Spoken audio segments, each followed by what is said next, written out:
Praise the Lord. இயேசு கிறிஸ்துவின் நாமத்தில் அன்பின் வாழ்த்துக்கள். நல்லா இருக்கீங்களா? நாம் ஏன் கர்த்தரையே சார்ந்திருக்க வேண்டும்? அடுத்த பார்ட் இன்னைக்கு பார்க்க போறோம். பாருங்க, ஆபிராம் கர்த்தரையே சார்ந்திருப்பதனால அடுத்த ஒரு நன்மையை தன்னுடைய வாழ்க்கையில பெற்றுக் கொள்கிறார். என்னன்னு சொல்லி பார்க்கலாம். ஆதியாகமம் 15ஆம் அதிகாரத்துல 5ஆம் வசனத்தை வாசிக்கிற நல்லா கவனிச்சு பாருங்க.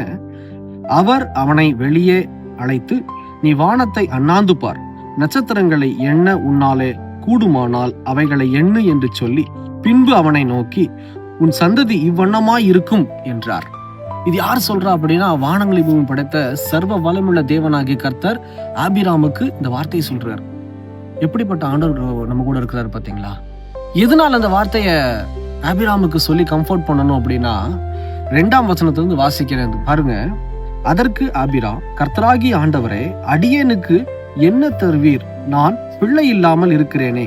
தமஸ்கு ஊரானாகிய இந்த எலியேசர் என் வீட்டு விசாரணைக்காரனாய் இருக்கிறானே என்றான்.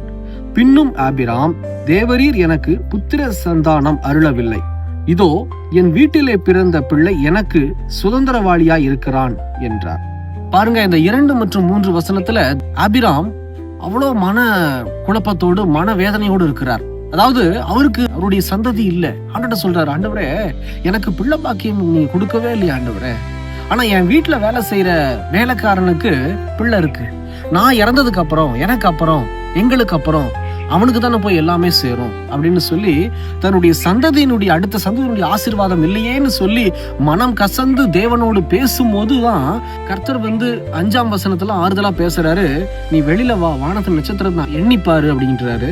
அந்த அளவுக்கு நட்சத்திரத்தை போல உன்னுடைய சந்ததி நான் பெருக பண்ணுவேன்னு சொல்லி கர்த்தர் வாக்குத்தத்தம் பண்ணுகிறார். எனக்கு பிரியமான ஜனமே, எப்படிப்பட்ட தேவன் நம்முடைய தேவன் பாத்தீங்களா? ஆபிராம் தன்னுடைய வாழ்க்கையில சோர்வடையும் போது, மிகுந்த மனவேதனையோடு இருக்கும் போது ரொம்ப அழகா கம்ஃபர்ட் பண்றாரு. அதனாலதான் நான் சொல்றேன், இதோ உங்க வாழ்க்கையில நீங்க சமாதானத்துக்காக காத்திருக்கிறீங்களா?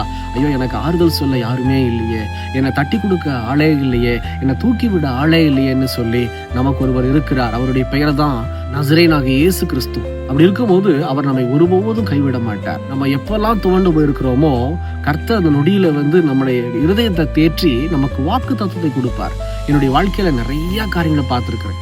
நான் சோர்ந்து போகும் நேரத்துல எல்லாம் எந்த மனுஷனிடத்திலையும் நான் பகிர்ந்து கொள்வதே கிடையாது. என்னோட கொடுக்கப்பட்ட உறவுகிட்ட நான் சொல்லதும் கிடையாது.